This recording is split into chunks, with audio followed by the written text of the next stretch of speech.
விடிஞ்சா எங்கள் வீட்டில் தீபாவளி. விடிஞ்சா என்ன? அடுத்த வீட்டுக்கு அது என்ன நல்லா கேளுங்க. எங்கள் அம்மாவும் மனைவியும் ஒத்துமையாக இருக்கிறது அன்றைக்கி தான். ஏன்னா ஜவுளி கடைக்கு சேர்ந்து போவாங்க. என் மனைவி ரொம்ப நல்லவ சார். ஒரு 9 மணி நேரத்தில் புடவை எடுத்துருவா. ஆனடே இங்கே அம்மா அதை விட நல்லவ. அந்த மேட்சிங் ப்ளவுஸுக்கு 3 நாள் எக்ஸ்ட்ரா எடுத்துப்பா. நீங்கள் சாமி சத்தியமாக சொல்கிறேன், விடிஞ்சா எங்கள் வீட்டில் என்ன? தீபாவளி. தீபாவளி. கடைக்கு போயிட்டு வந்தோடனே என் மனைவி சொன்னா, மாமா அப்பாவுக்கு எடுக்கல அப்படின்னா. எப்படி மாமா அப்பாவுக்கு எடுக்கல அப்படின்னா? இதை கடையிலே சொல்லியிருக்கலாம்ல. நான் ரஜினி மாதிரி பழச மறக்காத ஆள். அதுக்குன்னே ஒரு ஸ்கூட்டர் வச்சுருக்கேன். சடார்னு போய் டி நகரில் இருக்கக்கூடிய இந்தியன் டெரேன்னு கடையில் சீப்பாக கிடச்சிச்சு. 10,200 ரூபாய்க்கு ஒரு பேண்ட் வாங்கிட்டேன். இது உங்களுக்கு சீப்பு.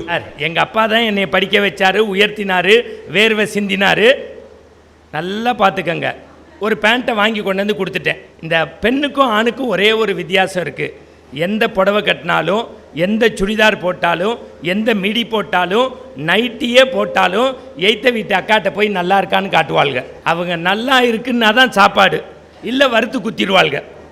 ஆம்பளை அப்படி கிடையாது. எங்கள் அண்ணனாக இருக்கட்டும், நானாக இருக்கட்டும், எங்கள் அப்பாவாக இருக்கட்டும், தாத்தாவாக இருக்கட்டும், தனியாக ரூமில் போய் கண்ணாடிக்கு முன்னாடி லூஸ் மாதிரியே பார்ப்போம். அந்த மாதிரி எங்கள் அப்பா பார்த்துட்டு 11 மணிக்கு அப்படி வந்தார்.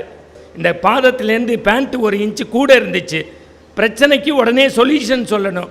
நான் சொன்னேன், 1 இன்ச்சு மடித்து வெட்டி தைச்சிருப்பான்னு. ஒன்று தான் சார். அவங்க அடுத்து சொன்னாங்கல்ல, 10 மாதம் நாங்கள் சுமந்து பெக்கிறோன்னாங்கல்ல. உலகத்திலேயே நான் சொல்கிறேன் சார், பெண்ணு செஞ்சதை சொல்லி காட்டிடுவா.